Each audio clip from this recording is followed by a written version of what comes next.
Ahoy, this is David Perry and my continuing series of what I call online TV shows with friends, colleagues, artists, and writers taking part in this strangest of years, what I call the Great Pause, and how we go from that into the Great Return. And I'm delighted to have on the show with me today a longtime friend and colleague and a very prolific and acclaimed author, Jim Provenzano. Jim, welcome. Ahoy! Thank you, David. I see that you and I both have the marketing gene. I have my book behind me, and you have your book there behind you and in front too.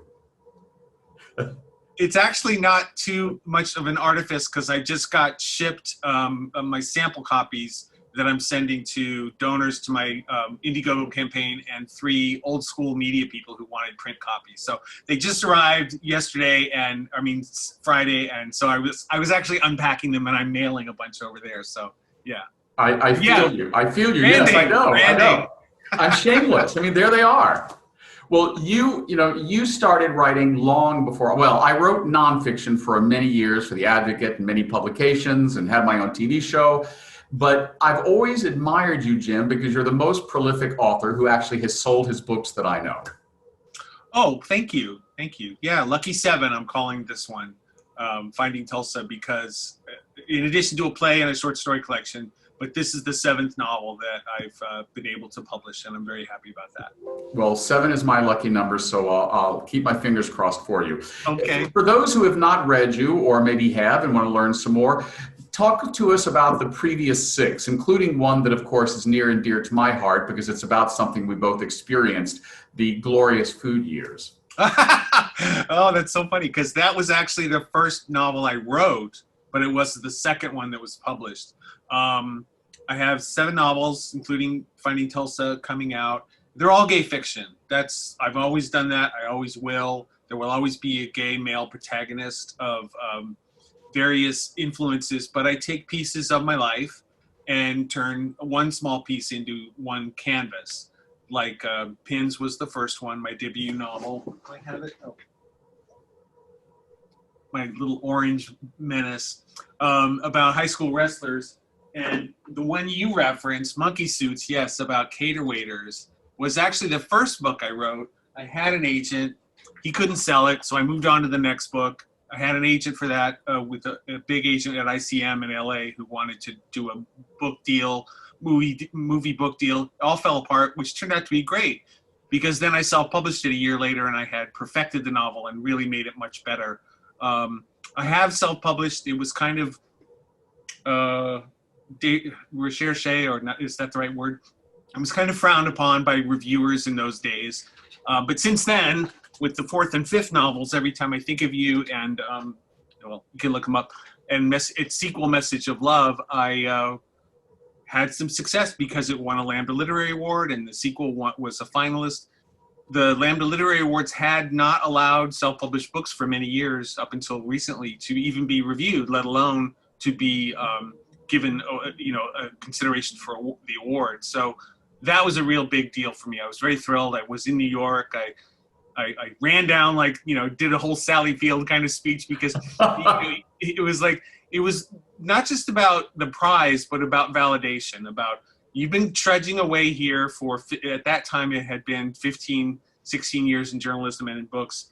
And somebody said, okay, this is good, but also doing it yourself is good. That seal of approval. I got a flock of other fledgling writers who were like, how did you do that? And wanted tips on how to. So I should actually charge money and do workshops for that. It'll make more money than selling books, is telling people how to sell books, I guess. Well, and what is the secret to selling books, says the first-time author that now has his book out in 2 weeks?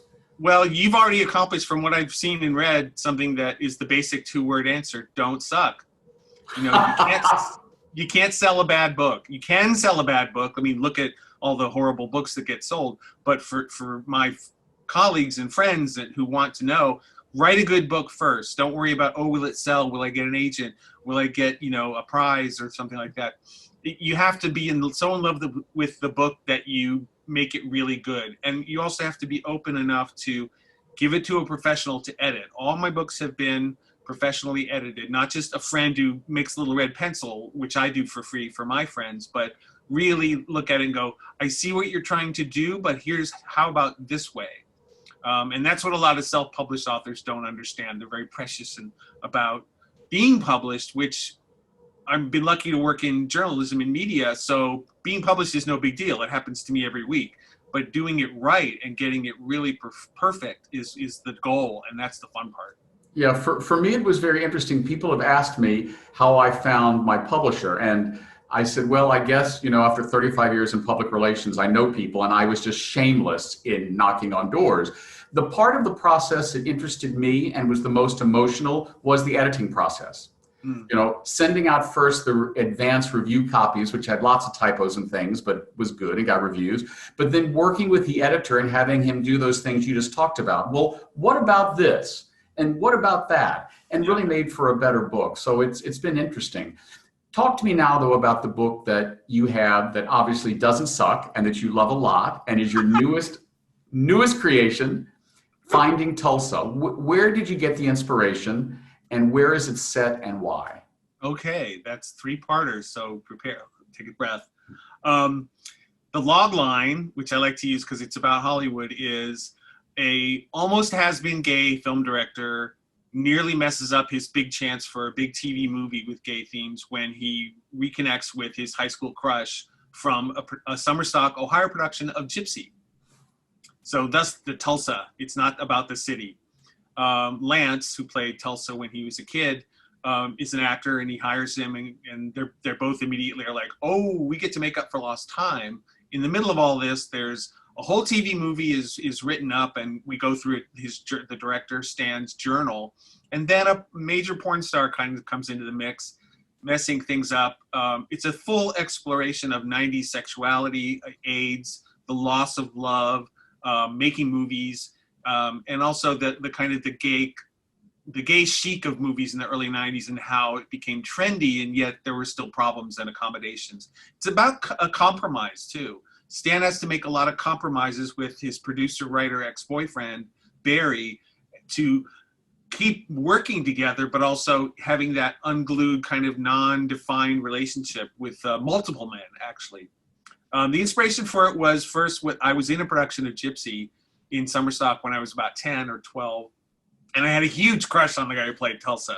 I mean, like huge. Like I followed him around off in between our work to the dressing room and he kind of got like, oh, this is like a little pre-gay teen. A pre-gay teen, yes. Yeah. But being in Gypsy was very pivotal. I had been in lots of theater since I was a kid and through high school and college before switching to dance and then back to performance and theater. But it was a pivotal moment because it was such an American play, but in a conservative town where I was raised in Ohio, the idea that kids could, have fun and be left alone for all of Act 2 in the green room for a musical about a stripper, it totally fits in with the themes in the book about Stan, who comes to terms with his own sexuality, his own kind of messed up head about the idea of sex and imagery versus the realness of sex. So those all tie in together. Plus I went to LA a lot.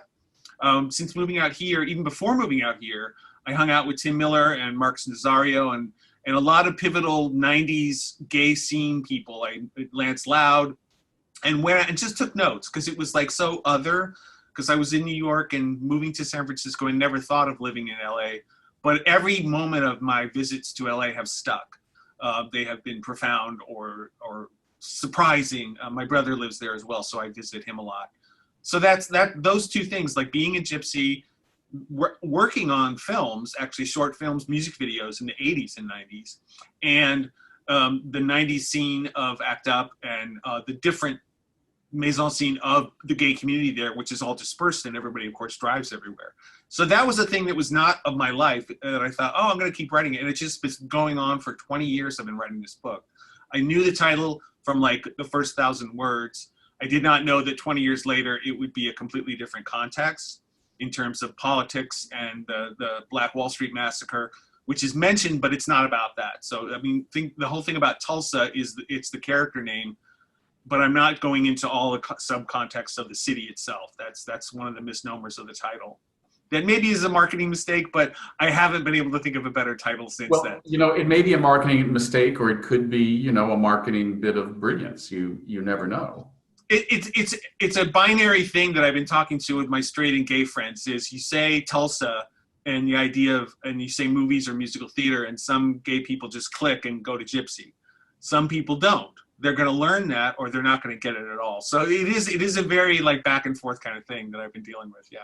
It's interesting. You've been writing for many, many years. I wrote nonfiction for a long time. I have literally in my desk drawer and on my computer, a novel that is almost finished. I started writing it in my 20s when I lived in DC and was working with Glorious Food. The same as we'll go back to that. We have to go back to that. We have to go back to that. It always goes back to Serge. It always goes back to Serge.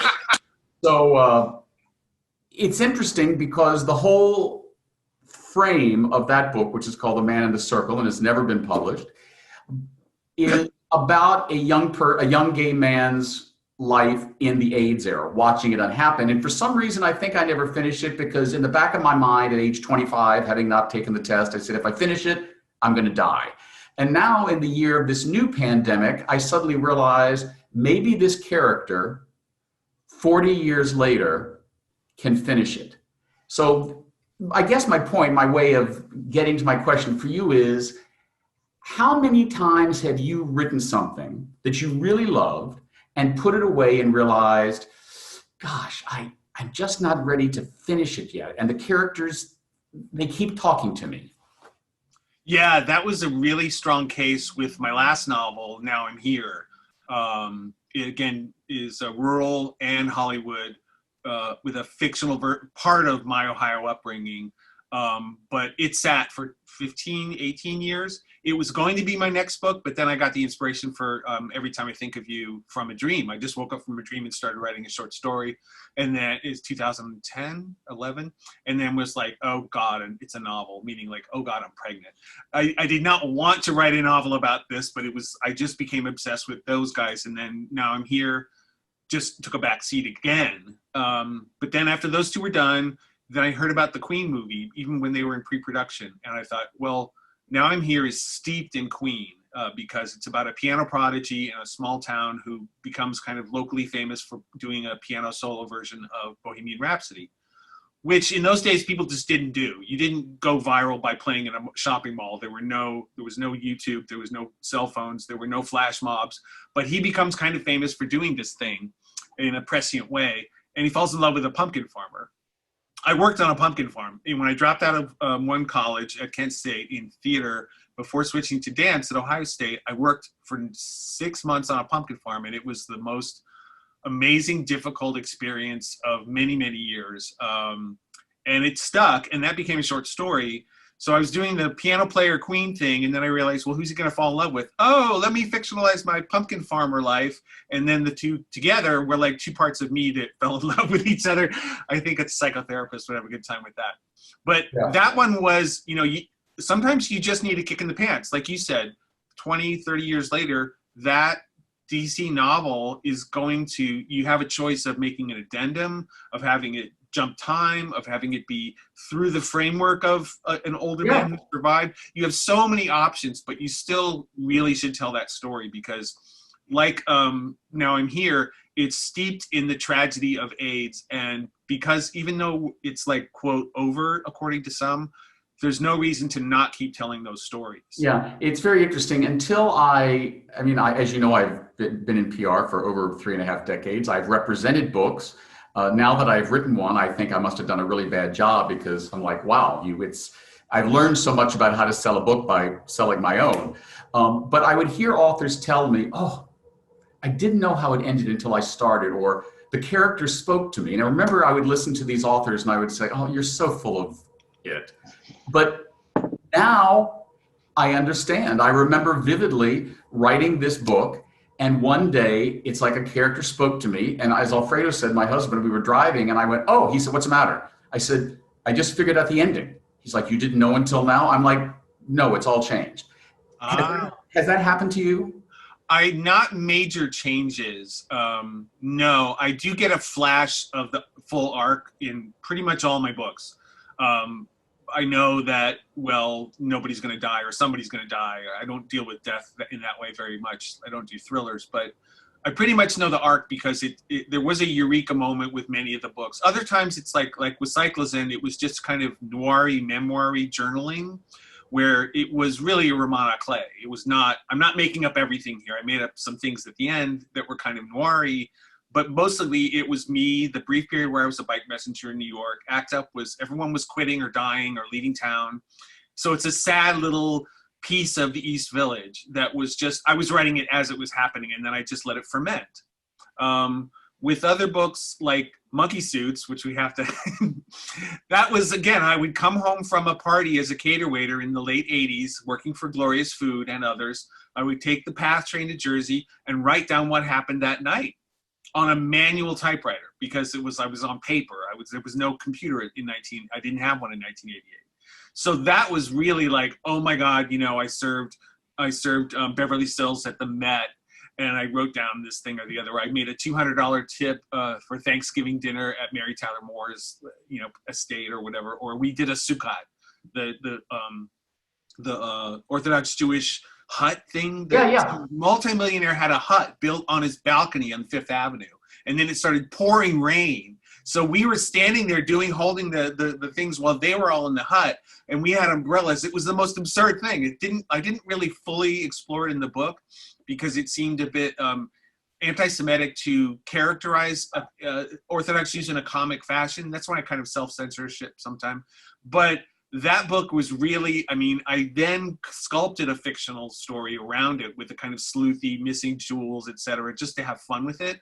But some of those scenes are literally just like, here we are rolling out the big tables at MoMA, and here's Pat Buckley, and there's, you know, Malcolm Forbes, and it's just so roman à clef that I had so much fun with that one. I know. One day we will have to get down and drink or whatever you want to do to like pass the time, talking about what it was like being a Glofo boy, and you know, the most beautiful men in the world. Because I'm determined that they first wanted to know if you looked good in a tuxedo, yes, and then saw your waiter. So I remember when I got hired, I thought, well, someone must think I'm cute. I'm a glow boy. I mean, like, yeah, I was a B. They had, you know, the unspoken caste system of A's, B's, C's, and D's, and you had to apply for the job with a headshot. And I was young and pretty, so I got to be a B. I was a B waiter. You got almost celebrities, and then after a year, you got the A-list celebrities. You get your one table, and you get to tell your B waiter to pour the red or the white. It was so feudal. This is one of the things that I try to bring to a lot of my books, and it was so easy actually with Monkey Suits, is a color scheme and a mythological kind of subroot to it. And with Monkey Suits, it was very Egyptian slave culture, because the pyramid, Temple of Dendur, is the first and last scene. The Egyptian slave culture was woven into the book, and also a monochrome of the black and white tuxedos, of not fully developing the characters. I've been criticized in that book for not fully developing the characters, but it was intentional because I wanted them to be like New Yorker cartoons. I wanted them to be caricatures of each of the 5 elements that these 5 main characters have, which is Egyptian. So there's all this like buried stuff like that I use over the years to be smart or clever to keep my interest. I don't care if you know that Pins is actually an allegory for the Saint Sebastian story, or that the multiple layers of symbolism of horse equine stuff that goes into it. It pleased me to put all these pieces together and make it more interesting and make it more quote literary. right. You don't have to have that. Yeah. You have a lot of like stuff in Upon This Rock. You have a lot of Christian mythology. I mean, storytelling. How was that with the homework? Doing the homework. Well, it's very interesting. To me, the research is the fun part. You know, we all have different, for me, you know, someone asked me the other day, did everything in your novel happen? What's it based on? I said, well, the story is fiction, but it's inspired by a real event, a real suicide. The book is actually dedicated to the real person who committed suicide. And then in the book, it's fictionalized, but all the history, the World War II history, the Renaissance history, impeccable. Because to me, I wanted to place a fictional story, but if then someone talked about a historic incident, I wanted them to be able to go and Google it and go, oh, wow, Henry VIII really did ask for his divorce while the Pope was in Orvieto. Who knew? So to me, you have to like your own book. I guess that's my penultimate question to you. Do you still like all the books you've written? And which one is your favorite? Oh gosh, yeah. I mean, I could rewrite passages in many of them, even the one that's just quote finished. But because you have regrets, but I always like. I think Now I'm Here is my favorite because I can hear it. I have a whole playlist of every chapter is a Queen song, so I totally reconnected with Queen's music and stuff, so I can hear it. If I Some of my other books have playlists on my YouTube channel and stuff. They sound like something. But I guess my heart would have to be with the Lammy winner, just because that was really a breakthrough. But Pins, my first published book. Oh, sorry, I can't. It's like telling you which of your children do you like the most. Yeah, your firstborn is your firstborn, but your latest one is you get excited about too. The fact that this one took so darn long is funny to me, because it's good because it ages, like I said before, to where you can really look at it and go, well, I don't need that. Or the fact that I dropped a lot of Hollywood names, I had the convenience of dropping a few unfortunate names. People who really aren't very popular right now or are in jail. So even mentioning those people, I was able to fix it up and make it, it's still timely and still referencing the 90s, but not like worrying about, mentioning people. Yeah. Well, and I've been told by my publisher that this year is a big year for book sales because people are at home reading more. Who knew? I hope so. I mean, I think so. Yeah, you and me both. Yeah. I mean, this time I've had a really good time finding receptive reviewers with the help of an intern with the small press, Palm Drive Publishing. We have to be selective when you're a small press. You can't waste time and money going after the New York Times. I'm sorry, but I don't care what they think. But also, they don't care about a small press. They always go for the corporate biggies. But you find people that write in your genre, that are interested in your genre, that are interested in you as an author, but also in what you're writing about. And that's been fun. So I hope that helps sell books. But there's such a glut in so many, and that a lot of self-published Kindle only, headless, shirtless, hot guy romance written by a straight gal. Those books, they're just giving them away. So they're showing up higher than even Edmund White or Pulitzer Prize winners. So it's hard to get to people that you want to reach. I've been doing more personalized stuff, more personalized outreach and email marketing and stuff. So yeah, books are selling, but are your books selling is the question and the quest. So, last question. What advice do you have for, not even aspiring novelists, I want to say aspiring, because if you want to write a book, you're writing a book, you're a writer. What advice do you have for authors? You really should enjoy it. If you don't enjoy it, I don't know. I don't know what else to say. I just talked to a first-time pre-author who's got a thing together, and he was talking about, he wanted to know about, should I bother to get an agent? Should I look for a publisher? Should I do it myself? He's still hasn't decided one of the three-pronged ways. This book, Finding Tulsa, just for lark, because I've done it before, I sent out, since in 2019, I sent out, I think, 40 queries to agents and publishers for this book, knowing that they were not going to choose it, but just getting my footprint in there and saying I did that. Selecting, are they publishing something that I do? Do you find something that's like your book, or you're in the wrong market? And I knew that they would all reject it. It was a variety of rejections. It's more email these days. It's a submittable form. You don't mail in a manuscript and, go to the post office anymore, particularly now with COVID. So it's a different world, and it's been fascinating to do that. But if you're willing to do that, then go ahead and do that work. But the first thing that has to come for anyone, whether you've written 1 or 20 books, is, do you enjoy what you're writing? Because if you don't, then why do you think a reader's going to? So enjoy your work. Enjoy the time spent alone typing away.